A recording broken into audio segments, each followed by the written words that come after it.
Et si je vous disais que vous pouviez miner des bitcoins comme en 2010, si je vous parlais d'une autre crypto-monnaie qui pourrait avoir le même impact que le bitcoin, car celle-ci peut être minée aujourd'hui gratuitement par tout le monde à partir d'un simple téléphone. Aujourd'hui on parle d'un projet crypto, on parle de P-Network, et je vous dis pourquoi j'aime beaucoup ce projet et pourquoi je mine chaque jour depuis quelques mois. Vous êtes prêts? On est parti.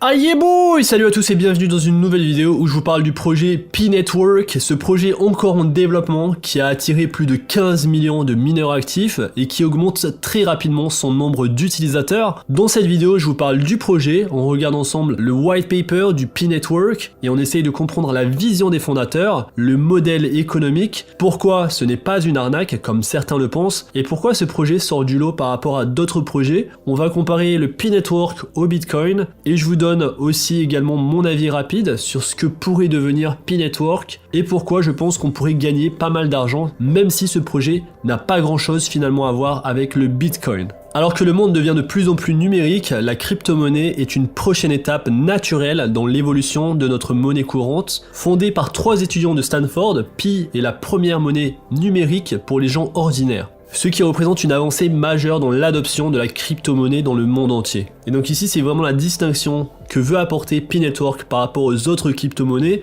C'est une crypto-monnaie qui se veut démocratique et révolutionnaire dans sa facilité à être minée par des gens ordinaires. La mission de P-Network, c'est de construire une plateforme de crypto-monnaie et de contrats intelligents, de smart contracts sécurisés et exploités par des gens ordinaires. Leur vision, c'est de construire un marché, un marketplace alimenté par la monnaie Pi, un marché qui pourrait être utilisé par énormément de gens juste finalement via un simple téléphone. Alors pourquoi les cryptocurrencies, pourquoi les crypto-monnaies sont aussi intéressantes et pourquoi elles attirent beaucoup de gens aujourd'hui? Il faut savoir que l'intérêt principal des crypto-monnaies, c'est la révolution en termes de transactions financières. Au quotidien, ces transactions financières reposaient toujours sur un tiers de confiance pour conserver un registre de transactions. Donc lorsqu'on effectuait une transaction bancaire, on avait un système bancaire qui tenait un registre et qui garantissait que la transaction était sûre et fiable. Et donc les intermédiaires sont des banques, des plateformes comme PayPal et d'autres plateformes qui jouent un rôle important dans le système financier actuel et dans la régulation des transactions financières mondiales. Cependant, le rôle de ces intermédiaires de confiance a également des limites. Tout d'abord, la première limite, c'est que ces plateformes capturent de la valeur injustement, entre guillemets, on va dire,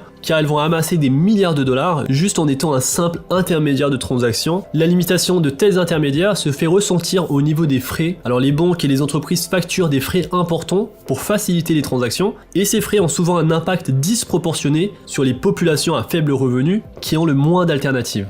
Une autre limitation importante, c'est la censure. Si un intermédiaire de confiance décide que vous ne devriez pas être en mesure de transférer votre argent, il peut imposer des restrictions sur le mouvement de votre argent. L'intermédiaire de confiance sert également de gardien et peut arbitrairement empêcher quiconque de faire partie de votre réseau. Et donc si vous souhaitez transférer un certain montant d'argent à une autre personne qui possède un autre intermédiaire bancaire, il est possible que vous ne puissiez pas faire cette transaction car ces deux intermédiaires bancaires ne font pas partie du même réseau.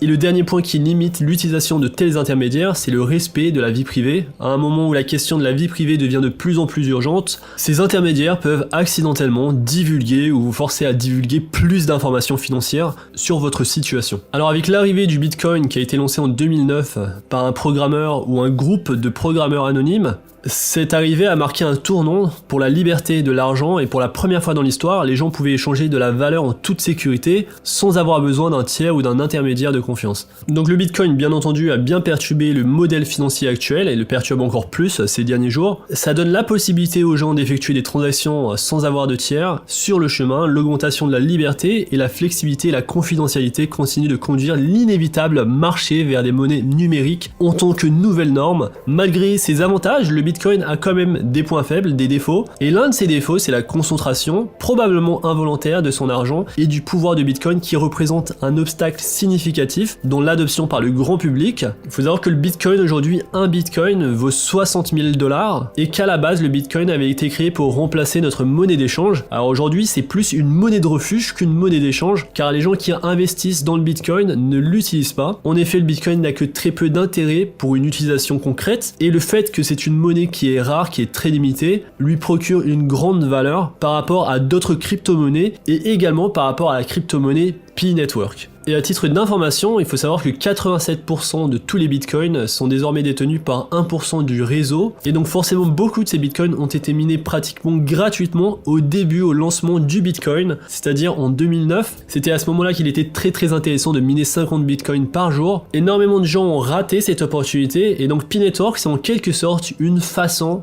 de se rattraper sur ce qu'on a raté. Enfin, c'est ce que certains se disent pour se rassurer. P-Network, c'est une des seules crypto-monnaies qui active l'exploitation minière sur les téléphones mobiles. Donc ça permet vraiment à tout un chacun de participer au minage des P-Coins, ce qui n'était pas forcément le cas pour les Bitcoins, car il fallait quand même un certain matériel, un certain équipement informatique pour miner des Bitcoins. Alors sur P-Network, sur l'application, on a simplement à appuyer sur un bouton pour miner des P-Coins. Il faut savoir que pour miner des Bitcoins, ils utilisent des machines de plus en plus puissantes pour valider des transactions.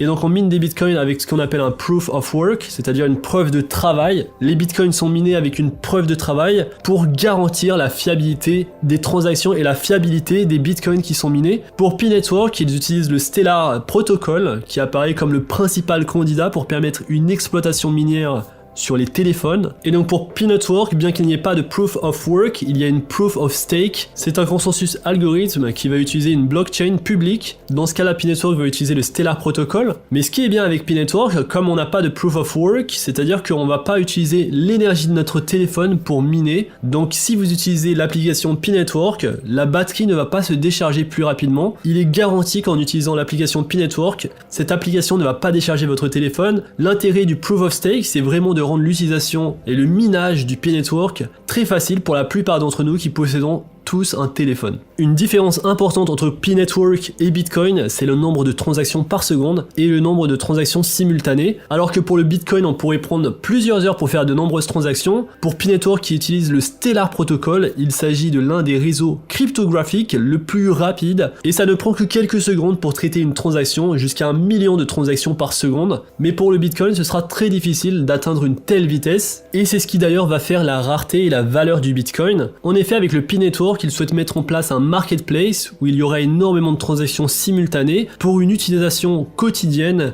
du P-Coin. Pour le Bitcoin, il n'y a pas vraiment de marketplace et les transactions sont très limitées en termes de vitesse par rapport à d'autres crypto-monnaies comme le Polkadot, l'Ethereum, le Cardano. Et donc le point faible du Bitcoin, c'est la vitesse de transaction et donc le manque d'utilité. Associé à cela un nombre fixe assez faible de Bitcoin en circulation et on obtient une valeur très élevée du Bitcoin. Ce ne sera pas le même cas pour P-Network car ici l'idée c'est vraiment de rendre l'utilisation du P-Network comme une utilisation d'une monnaie courante dans un marketplace et donc associé à cela il faut une plateforme qui puisse accueillir un nombre important de transactions. Alors lorsque vous téléchargez l'application P-Network qui est disponible sur le Apple Store ou sur Android, en tant qu'utilisateur P-Network vous devrez d'abord utiliser un lien d'invitation, donc c'est obligatoire et ça fait partie du modèle économique du P-Network. Donc ce lien d'invitation, vous pouvez prendre celui que vous voulez. Je vous invite à utiliser le mien si vous souhaitez, mais vous pouvez également utiliser celui que vous trouverez dans les commentaires de cette vidéo. Donc mon lien d'invitation c'est très simple, c'est Digital Voyageur. Lorsque vous avez installé et ajouté ce lien d'invitation, vous aurez accès à 4 rôles, donc les utilisateurs Pi peuvent jouer 4 rôles en tant que mineur Pi. Le premier rôle c'est le rôle de pionnier, donc un utilisateur de l'application mobile Pi qui confirme simplement qu'il n'est pas un robot au quotidien, donc c'est simplement appuyer sur un bouton. Cet utilisateur valide sa présence à chaque fois qu'il se connecte à l'application. Le deuxième rôle c'est le rôle de contributeur, donc un utilisateur de l'application mobile qui contribue en fournissant une liste de pionniers qu'il connaît et en qui il a confiance. Dans l'ensemble, les contributeurs Pi créeront un graphique de confiance global. Le troisième, c'est l'ambassadeur, un utilisateur de l'application Pi qui introduit d'autres utilisateurs dans le P-Network. Donc aujourd'hui, je suis pionnier, contributeur et ambassadeur. Donc on peut être les 4 rôles à la fois.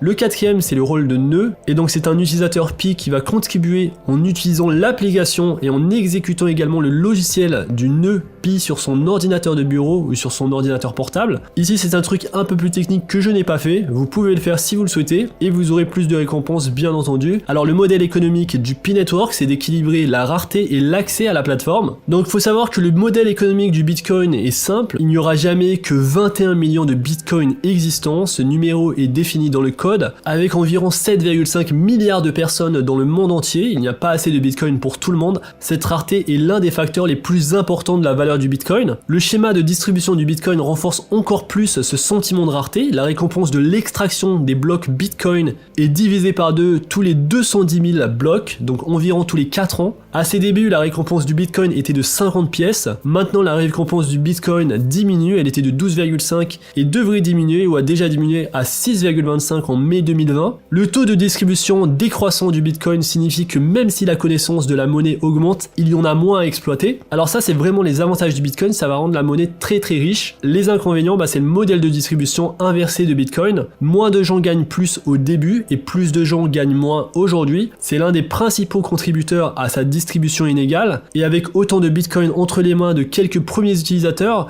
les nouveaux mineurs brûlent plus d'énergie pour moins de Bitcoin. C'est un inconvénient, mais en réalité c'est le même inconvénient qu'on va avoir sur le P-Network, car ceux qui étaient là au début gagnent plus que ceux qui sont là aujourd'hui, ceux qui commencent aujourd'hui. Et un autre inconvénient, c'est l'utilisation très difficile comme moyen d'échange du Bitcoin. En effet, la rareté du Bitcoin a conduit à sa perception comme une forme d'or numérique, une réserve numérique de valeur. Le résultat de cette perception est que de nombreux détenteurs de Bitcoin ne sont pas disposés à dépenser des Bitcoins pour les dépenses quotidiennes. Et c'est maintenant que je vous parle du modèle économique de P-Network, Pi qui d'autre part cherche à trouver un équilibre entre la création d'un sentiment de rareté tout en veillant à ce qu'une grande qualité ne s'accumule pas.